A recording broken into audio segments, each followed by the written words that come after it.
Fala, trilheiros, tudo bem com vocês? Nessa terceira aula do curso, a gente vai abordar por que a responsabilização penal das empresas é necessária, por que esse tema voltou com força total nessas últimas décadas. Vamos juntos? Bom, turma, de acordo com os dados do Global Justice Now, que é uma associação que aborda diversos temas sobre direito e desenvolvimento, 69 dos 100 maiores entes econômicos do mundo são empresas e apenas 31 são países. Agora, se a gente parar para pensar, se os países já conseguem entrar em guerra e gera aquele caos na humanidade que o mundo vivenciou por várias e várias vezes durante a história, você imagina quando eles são mais fracos financeiramente e nós temos 69 empresas globais do tamanho maior do que países, várias delas. Você imagina o potencial lesivo que essas empresas têm dependendo da atividade que elas exercem, dependendo do rumo que a diretoria emprega para elas. Então, essas empresas geram reflexos no mundo inteiro. E é por isso que a conduta, o jeito que elas agem, o desenvolvimento da atividade econômica delas precisa ser melhor controlado pelo poder público, porque o potencial lesivo é enorme. Então, o direito administrativo e o direito civil acabaram não abarcando... não coibindo determinadas más práticas das empresas, e o direito penal surge na legislação e no Congresso dos vários países como um último mecanismo para tentar controlar essas empresas. Eu vou falar agora na aula alguns casos de violações que várias empresas acabaram cometendo e aquele tipo de violação que passa muito do ponto, galera. Uma coisa é a empresa criar obsolescência programada. É um saco? Só que não chega a ser crime, sabe? É só, vamos supor, o Procon pode controlar essa obsolescência programada. O Ministério Público do Consumidor, a Defensoria Pública pode ingressar com uma ação civil pública, mas isso é civil, né? É um caso civil. Agora, quando envolve morte, quando envolve lesão, passa do ponto, né, galera? Aí há necessidade do direito penal ser chamado. Todos os casos aqui têm fonte, não é nada inventado, e todos os casos são amplamente divulgados na mídia e conhecidos, beleza? Primeiro caso é o caso Césio 137, que ele aconteceu em Goiânia no ano de 1987 e aconteceu o quê? Uma empresa de radiologia, ela fechou as portas e deixou o aparelho radiológico dentro do estabelecimento fechado. Esse aparelho que tem o núcleo, uma peça do aparelho, ele tem radiação. Ele tem césio ativado para poder o exame ser feito. E ele foi abandonado, ele foi deixado para trás. O pessoal que cata reciclável, cata sucata, acabou pegando esse aparelho, que ele é grande, com várias peças de metal, e começou a desmontar o aparelho e revender essas peças. Até que, a partir dessa desmontagem, os populares tiveram acesso ao núcleo desse aparelho. E no momento que ele foi aberto, tinha lá todos os sais de césio ativados. E como tem radiação, ele brilha. E era bonito. Então, muitas pessoas passaram no corpo, passaram no rosto, mostravam para os amigos. Então, um monte dessas partículas de césio foram esparramadas em Goiânia. Então, o potencial lesivo desse abandono desse material acabou gerando mais de 100 vítimas, entre mortos e síndrome aguda de radiação. As mortes foram por síndrome aguda de radiação. Para quem viu Chernobyl, é basicamente aquilo que aconteceu em Chernobyl. O contato com a radiação é tão grande que a pessoa tem uma síndrome aguda e acaba falecendo em poucos dias. Fora os inúmeros casos de câncer e má formação. E numa matéria que eu vi, tem pessoas que foram queimadas por essa radiação e geraram até, inclusive, um dano psicológico, porque a pessoa esconde as marcas. Foi algo muito sensível que aconteceu em Goiânia no ano de 1987, por conta de uma falta de manejo de um aparelho com potencial lesivo desse. Tudo bem, turma? O segundo caso é o caso do Ford Pinto. Ele aconteceu nos Estados Unidos na década de 70. E a pergunta que está aí no slide, quanto vale uma vida para você? E um recall. O que aconteceu, turma? O Ford Pinto, ele era um carro hatch, menor, de menor consumo, não igual aqueles carrões dos Estados Unidos, os SUVs, que gastam um monte de combustível. Não, o Ford Pinto era um carro mais acessível, assim, vamos dizer. Menorzinho, que consumia menos, e ele concorria com alguns carros estrangeiros que estavam entrando no mercado americano nesse período. E meio que a Ford fez o projeto do carro de qualquer jeito. Por quê?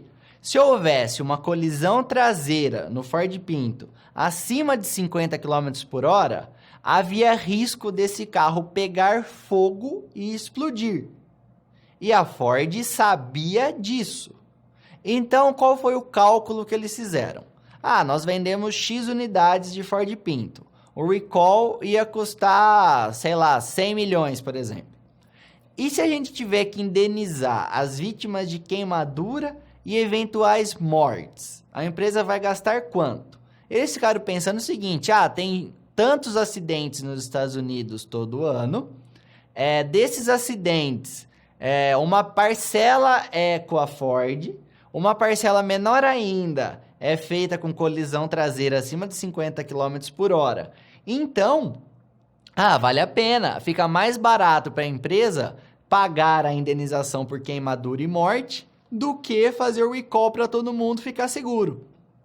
Foi um escândalo quando esse caso foi descoberto e a Ford acabou recebendo no período uma multa muito maior do que ela teria gastado com a soma da indenização e do recall. Então é aquele famoso barato que sai caro, isso no aspecto financeiro, e no aspecto ético não tem nem o que conversar, né? As pessoas morreram por conta da empresa querer economizar. Isso passa de qualquer limite do aceitável.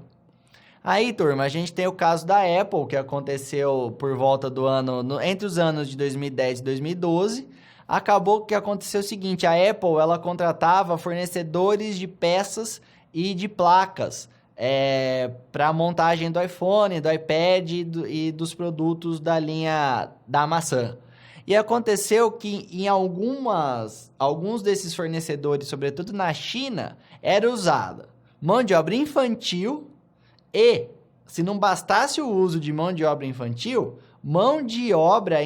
em condições insalubres, turma. Então, se um adulto trabalhasse naquelas circunstâncias, estaria errado. Você imagina uma criança trabalhando. Também foi um escândalo, a Apple mudou os fornecedores, mas isso acabou acontecendo num período e vazou para o mundo inteiro. Turma, aí a gente tem o caso Brumadinho, né? Não precisa nem falar, tá aqui na memória do brasileiro. Aconteceu em janeiro de 2019, em Minas Gerais, no município de Brumadinho. Uma barragem feita pela Vale do Rio Doce de um jeito não muito adequado. Ela acabou rompendo, o sistema de segurança de alerta falhou e nós tivemos 270 mortos e danos ambientais irreparáveis. É aquela pergunta do Ford Pinto, quanto vale uma vida? Quanto vale um rio? Quanto vale um bairro? Um bairro sumiu, sabe? Então, turma, tem casos que passam muito do ponto. E, por fim, a gente tem o caso da Copa do Mundo do Catar. Não sei se vocês estão acompanhando. O Catar está construindo basicamente todos os estádios e os estádios são faraônicos. Será uma das Copas mais caras da história. E na construção desses estádios e nas obras de acessibilidade para a Copa do Mundo, mais de 6.500 operários imigrantes faleceram nessas obras.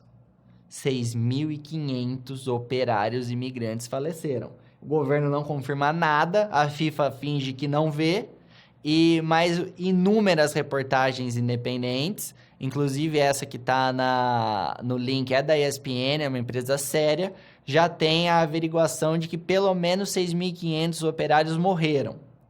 E você fala, e nas outras Copas morreram quantas pessoas? Pra gente ter ideia, eu peguei os dados da Copa do Brasil e da Copa da África do Sul, que são 2 países que não são de primeiro mundo, que têm inúmeras mazelas e que têm problemas vários, e que aconteceu o seguinte, mesmo com todos esses problemas, mesmo sendo países de terceiro mundo, no Brasil morreram 10 operários. É bastante, já foi um escândalo, lembra? A Copa não se constrói com hospitais, todo aquele monte de discurso, mesmo assim, foram 10 mortos, foram várias obras no Brasil, tá certo que várias não acabaram, mas foram feitas várias obras e 10 operários morreram. E já foi um escândalo terem morrido 10, não era para ter morrido ninguém, só que infelizmente acabaram ocorrendo alguns acidentes e 10 operários perderam a vida. Na África do Sul, apenas 2 operários morreram. O Catar já está com 6.500 mortos. É completamente absurdo. E por que todos esses casos acontecem, turma? Infelizmente, surge a teoria do doing more good than harm. O que isso significa? Que é fazer mais bem do que mal. E por que isso é um problema? Porque as empresas, elas vendem facilidades para o público e parece que ninguém se importa com esses problemas. Vamos dar um exemplo. Ano que vem, Copa do Mundo do Catar. Quem não vai estar torcendo para o Brasil? Quem que não vai aproveitar o horário de trabalho reduzido para poder assistir os jogos? O caso da Ford, se você gosta do carro, teve o caso Ford Pinto, década de 70. Anos depois, a Ford já estava a primeira do mercado, segundo, disputando liderança, espalhando carros para o mundo inteiro. Outro exemplo, Brumadinho. É um absurdo, centenas de pessoas morreram, um rio foi destruído. O cara que faz day trade, o cara que investe na bolsa, ele não tá nem aí. Se as ações da Vale valorizarem, ele vai comprar. Esse que é o problema, vocês estão entendendo? E não é culpa de um, de dois, de três, é culpa de todo mundo. É por isso que o direito precisa alcançar essas empresas. São casos muito graves e que, infelizmente, não geram consequências para a empresa no negócio delas. Momentaneamente, há uma baixa nas ações e uma queda nas vendas, mas muito rapidamente a empresa se recupera e muitas vezes até com mais lucro do que ela teve antes do escândalo ter acontecido. Tudo bem, galera? Então fica essa reflexão. Muito obrigado pela atenção, um abraço e até a próxima aula.